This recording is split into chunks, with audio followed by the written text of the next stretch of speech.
Hello, everyone. My name is Candace Thor. And I'm Bernie Abrea. Under the guidance of Dr. Susan Nakaoka, the purpose of our study aims to identify barriers to healthcare for Asian Americans living in rural California, specifically the Sacramento Delta region.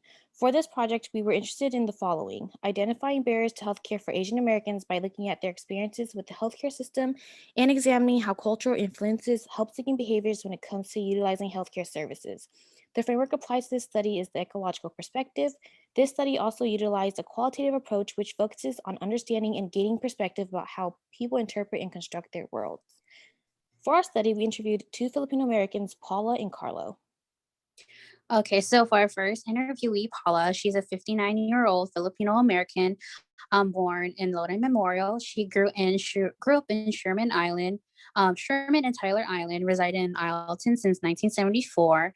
Her parents immigrated around the 1930s from Siquijor, which is an island in the Philippines. Her father immigrated by boat, landed in Seattle, and her mother immigrated by plane and landed in San Francisco, and eventually made their way to Sherman Island. What was interesting about the interview was that her family did not experience much barriers to accessing healthcare living in the Delta because they had a local Filipino doctor who also spoke their dialect, which is Visayan. And then also what was also interesting was that she had mentioned that mental health was not addressed enough. Our second interviewee, Carlo, is a 48-year-old Filipino American who was born in Sacramento, California. He spent his entire childhood in Walnut Grove, California. His grandparents immigrated to America in the 1920s. When it comes to health, Carlo and his family had a town doctor that they would visit. He didn't feel like there were any barriers to his family's healthcare access. Carlo's dad was also a social worker, so mental health was discussed within his family as well.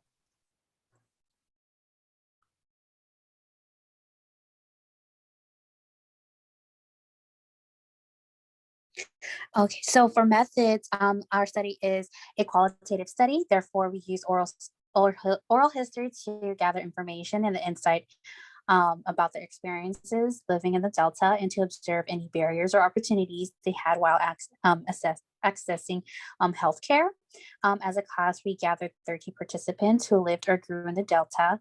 We were able to recruit 5 Filipino Americans, 5 Chinese Americans, and 3 Japanese Americans. They were recruited through the Locke Foundation Oral History project and snowball sampling through Dr. Susan Nakaoka's community contacts. The interviews were recorded, transcribed, and the data was analyzed by coding to find submerging themes and subthemes. The themes and sub-themes that submerged were: one, cultural influences on healthcare with emphasis on community support and views on mental health; two, access to healthcare in regard to healthcare providers and finances. The themes indicated that participants did not perceive extensive barriers to healthcare. Majority of them were able to identify at least one healthcare provider and adequate finances. However, themes did emerge in regard to culture and its influence on healthcare utilization, specifically for mental health.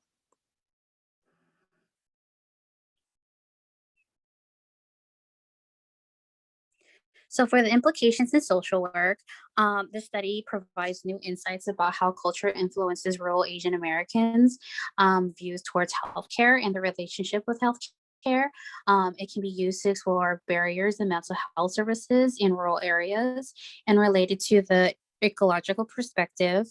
It supports that there is limited healthcare professionals available in the rural communities to address poverty, substance abuse, and mental health, which affects access to services or lack of awareness.